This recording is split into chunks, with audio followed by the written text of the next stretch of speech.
Welcome back. So many of you have been asking for more potatoes recipe. Here they are, and I came across an interesting name in one of Roger Vergé's books. It's my favorite chef from the south of France. And the name of the recipe is the Cinderella potato. I'm like a bit Disney-like. So what the heck is this? It is in fact just a jack potato made the French way, or in the style of Roger Vergé. He is known for his simple recipe with garden fresh flavor. And I was really curious to see what is a chef gonna do with a simple potato. And he's not reinventing the wheel. He kept things very, very straightforward. Empty the whole, transforming into a Robuchon style pomme puree with cream and butter, very fluffy seasoning, and just add a sprinkle of fresh herb from the garden at the last minute and a topping with a cheesy custard.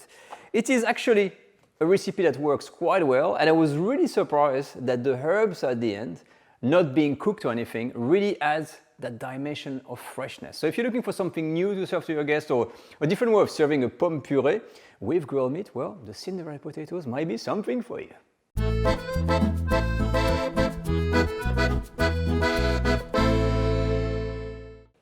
Now, every time I'm seeing a simple recipe into a chef's book that's got really a big track record, and Roger Vergé is really well known, it really always raises my curiosity. And I'm like, why? What was he thinking? Why would he want to put a jack potato in his book?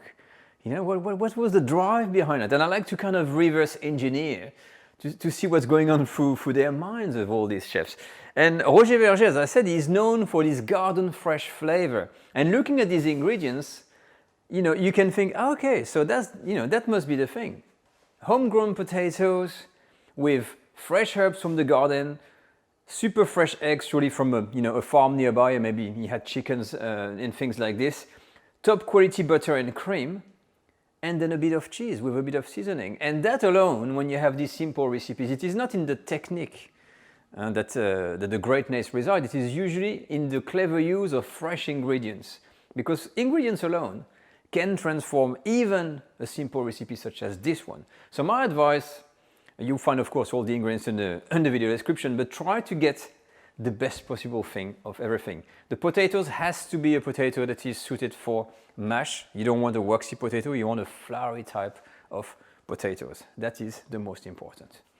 Okay, first step, cooking the potatoes. So yes, it has to be a floury potatoes, it has to be a good quality potatoes, but most important, the potatoes needs to be really cooked. Okay, this is crucial. You can't have a potato that is half cooked. So we're gonna put the potato as is in a cold oven and then set the temperature to 200 degrees Celsius, about 400 degrees Fahrenheit, and leave these to cook for 45 minutes to an hour plus, depending on the size of your potatoes. And we will check with a knife at the end to make sure they're really cooked before we go any further with this recipe. My potatoes have been cooking for about an hour, so they're really almost done, and we're going to check that out.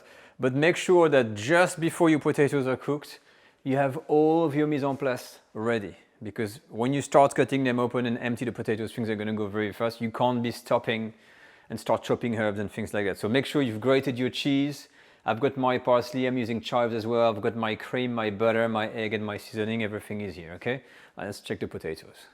And there we are. So here are my potatoes. I've used what's called brush potatoes. They're pre-cleaned and they look very nice on the shelf, but the skin is very thin. So I'm a bit worried that they might be a bit fragile when we're gonna have to cut and empty those. So to know when they cook, very simple, you take a knife, you plant it, and when it goes very easy inside, you know it's cooked. So that's fine, it's perfectly cooked. Now we're gonna cut them open, empty the flesh, and prepare the puree. Now, Roger Vergé recipe says that once we empty the flesh, you can put everything into a warm plate and make your mash with a fork like this very quick. Now, I've tried that, and if your butter is cold and your cream is cold, what happens is that the whole lot gets cold very, very fast. So what we're gonna do here, to really not have any panic and you can take your time, I'm gonna empty the flesh, putting into a bowl, and then we're gonna be making the puree into a small saucepan. That's gonna be way easier, okay? So let's open these. All right, so let's try this. In the book it says you just about a centimeter, so you just want a little bit on there. And we're not gonna use the top. So I'm always very careful. And up, we'll just make that little opening. Okay, and you can keep this on the side and you can empty it and reuse it. All right, so that's the first step. The next step, of course, is emptying the potatoes. Some people like to use a tablespoon, like a large spoon. I'm always on the cautious side, so I'm going to use that little mini spoon here, and very, very slowly I'm going to dig in bit by bit, making sure I'm not breaking too much of the skin there, because I'm really paranoid with the breakage. Okay, and all in my little bowl here. And I'm going to do this for both of the potatoes, so a bit of digging. Up, we dig, and we dig. Now I've been very cautious, but I managed to empty the potato. And I think I know why it's called the Cinderella. You know, it's just like these shoes from Cinderella, from the Disney. It's like, Cinderella, you lost your shoes, I found it. You know, it was on the stairs. So once you're done, you've got your empty potatoes on one side, and here you've got all of the flesh. Now I've added half an extra potato in there for the simple reason that I didn't scrap too much of the inside because I didn't want to break the skin. That's one of the little tips I can give you. You can keep these in the tray, make sure your oven is still on, and you don't have to put this in the oven or anything. You can just leave this on the side of the stove while we're making the puree. Let's do this now. And now for the puree, I don't have to stress because now we're going to be using the stove, so even if it cools down, we're going to be warming it up. My heat is off, I've got all the flesh, and we're going to start by adding the cream. A good 2 tablespoons of cream, okay, in there before I do anything, plus the butter. Okay, and I'm going to take a wooden spoon and start gently mixing this. So wooden spoon, I'm going to turn my heat on very, very, very low to start with. You don't want to burn anything, and very gently you're going to incorporate the cream and the butter. Make sure it first melts.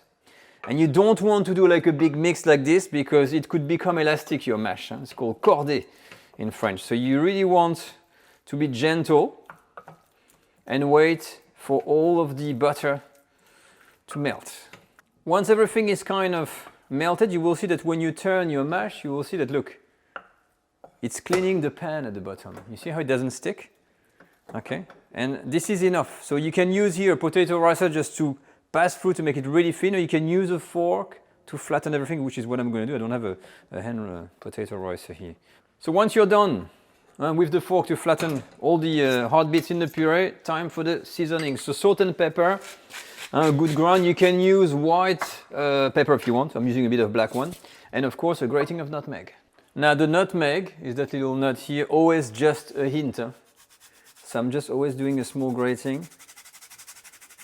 And that's about it. So back with my wooden spoon, and then very gently, I'm just gonna make sure I mix everything. I'm turning my heat off now, okay, because we don't want to burn anything. And I'm gonna leave this in my pan, and we're gonna go to the next step. Remember, what is it? To make the custard with the cheese. Now the savory custard, or what it is from what it says, you know, we need a tablespoon of cream mixed with half an egg yolk. A typical chef talk, like what on earth is half an egg yolk? So that's because it's for 2 potatoes. So my recommendation, make 4 potatoes, because half an egg yolk here, I'm just gonna put half of it roughly, okay? And then mix the whole lot together, and we're gonna add about a tablespoon of cheese in it. And that's about it. So you see, it's not much. All right, so we've got all the components here. We've got the custard, we've got the shells, and we've got the puree. Let me answer one of the questions that's gonna arise in the comment. For sure, can I make this in advance? Yes, you can. The only thing you can make in advance is to empty the shells like this and prepare the puree on the side. If you do this in advance, you have to make sure you keep the shells at room temperature and never in the fridge, and cover them with a towel. The puree, there's another guideline. You can make it like we did in advance, put the butter, put the cream. Even if it gets cold, you can adjust the consistency later with a bit of milk, for instance, warm it up again. But the one thing not to do is to add the herbs. The herbs and the savory custard are only added just before serving, and that's what we're gonna see right now. So let's have a look. We've got here the puree that I've left on the side. It's still warm, but there's no herbs in. My advice, always chop the herbs at the last minute, and for the best effect of that recipe, it is imperative that you only add the herbs when we're ready to serve. So now we're ready, I've got all the components. So I'm gonna add my chives, I'm gonna add my parsley in here, okay? And just now, mix gently the whole lot together and immediately fill my potatoes. Just to give you a look, this is the distribution of the herb. You can see it's not all green, you got a nice mix. a nice ratio of mash plus herbs. You see, it's well balanced. I'm going to use a spoon and then fill my potato shells.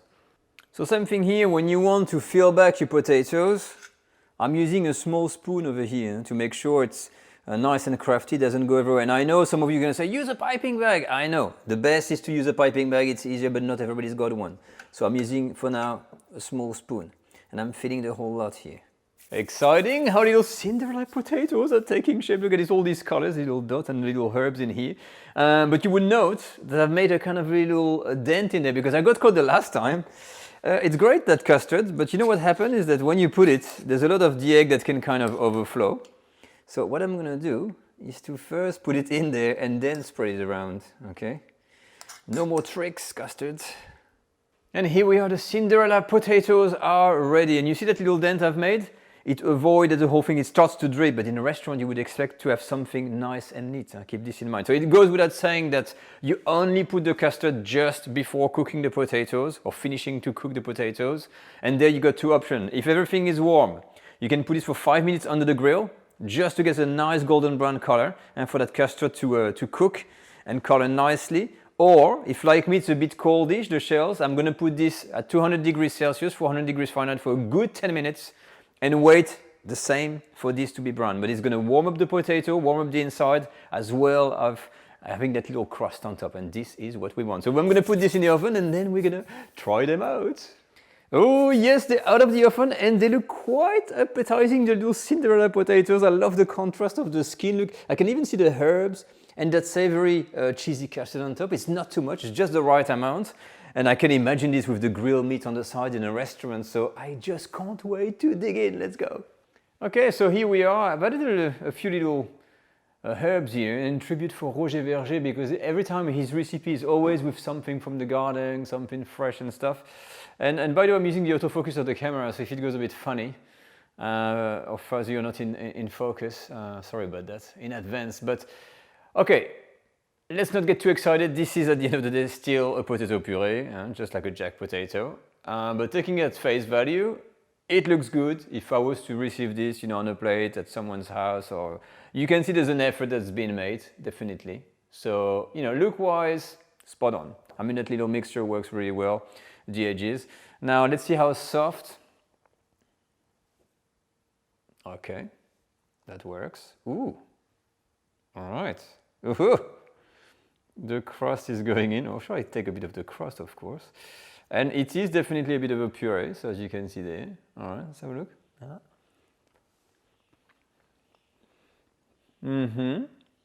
A bit of the cheese. Not too much, and can I feel the herbs? Yeah. You feel the herb, but it's not overly, I thought it was going to be more overpowering, the herbs. Another little scoop there. It's very, very easy to empty. That's what it looks like inside. Well, you know what? It is actually quite enjoyable. It is simple. It is this typical puree. You can feel the cream and butter, so it's not boring. It's not sticky. It's got a touch of freshness into there, and to be honest, it's really neat as well. I mean, you're eating your piece of grilled meat, and you're digging away, talking to people, and delicately having a. What are you saying again? Yeah. Yeah, it's kind of an elegant way of making a jack potatoes. I think quite impressive. Again, Roger Vergé does it. Beautiful. So there we have it, the Cinderella potatoes. Really, on paper, doesn't sound like much, jack potatoes, but at the end of the day, you can see there's quite a few steps, but the rewards are there. I think really at the end, if you make that recipe, you will be glad, and I think anybody that you give that to would be still pretty impressed, even though you may think it is just a jack potatoes, because don't forget, this is a chef recipe, not any chef, it is Roger Vergé, one of my favorites, so please try it out. That completes this video again. I hope you liked it and you enjoyed it. If you like the channel, of course, remember you can follow us on Facebook for more. You can also become a patron to support the channel, and you can leave your pictures. We keep on saying this, #myFrenchDish. We like to post whatever you are making. And for the kid one, the online culinary schools, and Christmas is coming, we also have gift cards available for everybody. Take care all, and I'll see you all next week for another video. Bye-bye.